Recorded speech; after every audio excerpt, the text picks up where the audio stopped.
la mañana del 2 de julio de 1986, en el contexto de una manifestación contra la dictadura militar presidida por Augusto Pinochet, la joven estudiante de la Universidad de Santiago, Carmen Gloria Quintana, y el fotógrafo Rodrigo Rojas Enegri fueron brutalmente golpeados y luego quemados vivos por funcionarios militares de la época. Sin ser esto suficiente, sus cuerpos fueron envueltos en frazadas para ser trasladados en un vehículo militar a las afueras de Santiago, para posteriormente ser arrojados en una zanja de regadío. Finalmente, y gracias a la ayuda de trabajadores agrícolas, Carmen Gloria Quintana sobrevivió para contarnos cómo ocurrieron los hechos ese macabro día. Lamentablemente, Rodrigo no tuvo la misma suerte. Las absurdas sentencias de los tribunales militares generaron tal conmoción que nos prometimos que este tipo de hechos no podría volver a ocurrir. Es así como los chilenos comprendimos la importancia del esclarecimiento de la verdad y de la reparación en este tipo de crímenes. Prestigioso jurado, público presente, tengan todos una muy buena tarde. Soy Rachel Gress y hoy represento al Semillero de Derecho Procesal de la Universidad Diego Portales de Chile.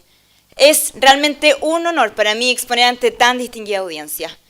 La ponencia de hoy girará en torno a la siguiente pregunta: ¿qué valor jurídico deberá tener la información recopilada por una comisión de verdad en un posterior juicio civil que tenga como objeto reparar a las víctimas? Para responder a esta pregunta hemos recurrido a diversa normativa, tanto nacional como extranjera, así como a diversos autores expertos en la materia. Asimismo, y en un intento por comprender crímenes tan brutales como los estudiados, hemos entrevistado a diversos sociólogos, psicólogos y, más importante aún, a víctimas de la dictadura militar en nuestro país. Sin duda, las naciones latinoamericanas hemos sido testigos de sistemáticas violaciones a los derechos humanos y de posteriores procesos de pacificación y de retorno a la democracia.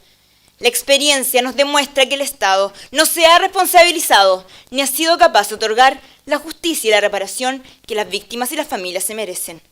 Hasta ahora, el sistema de justicia ordinaria en casos tan extremos como lo son los crímenes de lesa humanidad ha sido insuficiente, puesto que si seguimos las reglas del proceso civil, deberá la víctima, es decir, quien demanda en un juicio civil, soportar con la carga de la prueba, encontrándose en gran desventaja, puesto que es el Estado, es decir, el perpetrador de tales crímenes, quien detenta todo el poder probatorio. A lo anterior se suma el paso del tiempo, que tiene como consecuencia que gran parte de la prueba se haya alterado, ocultado o destruido. Ejemplo de esto es la muerte de potenciales testigos, de las víctimas, la destrucción de actas y documentos esenciales para el proceso civil. En este sentido, el derecho a la verdad deviene en fundamental, como primer paso para alcanzar la tan anhelada justicia. Así, por ejemplo, el año 2002, en el caso Obama vs. Guatemala, la Corte Interamericana de Derechos Humanos ha señalado que el derecho a la verdad es de carácter colectivo, que permitirá a la ciudadanía tener acceso a información esencial para el desarrollo de futuros procesos democráticos, y un derecho particular para los familiares de las víctimas, especialmente en aquellos casos en donde se aplicaron las leyes de amnistía. Como equipo consideramos de vital importancia el esclarecimiento de la misma, para que mediante un proceso civil en el que se cumplan las reglas del debido proceso, se repare de manera adecuada a las víctimas y a las familias. Asimismo, creemos fervientemente que el trabajo de las comisiones de verdad y de los tribunales de justicia debe estar vinculado. Nos preguntamos lo siguiente: ¿por qué son necesarias las comisiones de verdad? ¿Por qué no simplemente confiamos en el trabajo que realiza la justicia ordinaria? Lamentablemente, la respuesta es simple. Los hechos nos demuestran que en numerosos casos y por diversos motivos el Poder Judicial no actuó en pos de la obtención de justicia, sino que respondió a los intereses del gobierno autoritario de la época. Es por lo mismo que no podemos exigir a las víctimas, a las familias y a los ciudadanos que confíen, una vez retornada la democracia, que ahora sí los jueces actuarán conforme a su deber constitucional. Pero, ¿qué son las comisiones de verdad? En el contexto de esta presentación seguiremos el concepto dado por Eduardo González y Howard Bemi, quienes las definen como organismos no judiciales, oficiales y de vigencia limitada que se constituyen para esclarecer hechos, causas y consecuencias relativas a pasadas violaciones a los derechos humanos. Entre sus principales objetivos se encuentran establecer los hechos acerca de eventos violentos que no son reconocidos o simplemente son negados, proteger, reconocer y empoderar a la víctima sobreviviente, proponer políticas públicas y cambios en las instituciones sociales de un país con miras a la transformación política y social del mismo. Como semillero queremos además, y para que éstas alcancen con nuestro fin propuesto, que las mismas deben cumplir con una serie de estándares.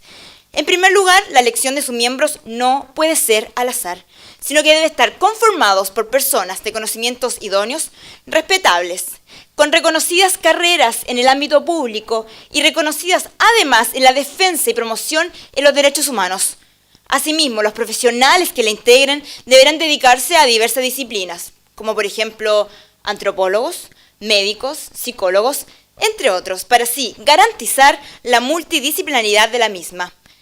Asimismo, y en la designación de los comisionados se deberá garantizar que tanto las víctimas como las familias se encuentren representadas, pero también los diversos sectores políticos y sociales del país. Finalmente, se debe delimitar si solo se investigarán aquellos crímenes perpetrados por el Estado y sus colaboradores, o si también aquellos llevados a cabo por la oposición. Entonces, cumpliendo con los estándares antes señalados, la calidad de la información recopilada por esta comisión será de trascendental importancia para la resolución judicial definitiva del conflicto. Por lo mismo, es necesario que dicha información se pueda utilizar en un juicio civil reparatorio, ayudando así a que no se descarten hechos o casos por su dificultad probatoria. Es en virtud de lo anterior que como equipo hemos formulado las siguientes propuestas con objeto de responder nuestra pregunta de investigación. En primer lugar, que lo esclarecido por la Comisión de Verdad se tenga como hecho público y notorio, únicamente en relación a la calidad de víctima de los afectados y del contexto histórico en el que se llevaron a cabo las vulneraciones a los derechos humanos. Proponemos además que en todo lo restante se invierta la carga de la prueba, exigiéndole así al Estado, el demandado en un juicio civil, que pruebe que en el caso concreto no se cometieron los crímenes de lesa humanidad. Otra posibilidad, y siguiendo la legislación interna de cada país, es permitir al juez para que aplique su discrecionalidad en la apreciación de la prueba, siempre y cuando que el caso concreto lo amerite. Así, siguiendo lo señalado por el abogado y académico argentino Jorge Peirano, se deberá facultar al juez para que en el caso concreto determine qué parte debe soportar la carga de la prueba, en virtud a que ésta le resulta más fácil suministrarla. Sin duda, las comisiones de verdad se han propuesto realizar el trabajo de reconstruir una memoria que se pretende publicar. Una memoria protagonizada por víctimas a las cuales sus derechos humanos fueron vulnerados sin posibilidad de recurrir a la justicia. Así, por ejemplo, en nuestro país, tanto la Comisión Rettig como Vallet se propusieron como tarea reconstruir este pasado determinado con el fin de esclarecer en torno a la verdad a quienes sufrieron estas violaciones y además reconocer a quienes las sufrieron principalmente como víctimas del Estado. Creemos que como futuras generaciones debemos despojarnos del miedo al pasado al momento de hacer justicia. Así llama la atención el nombre que las autoridades de la época le dieron a la popularmente conocida Comisión Rettig, de verdad y de reconciliación, no de justicia, no de reparación.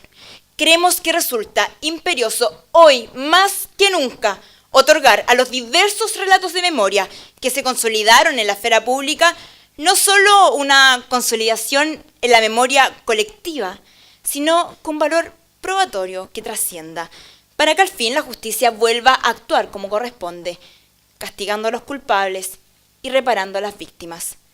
Muy buenas noches a todos, muchas gracias por escuchar.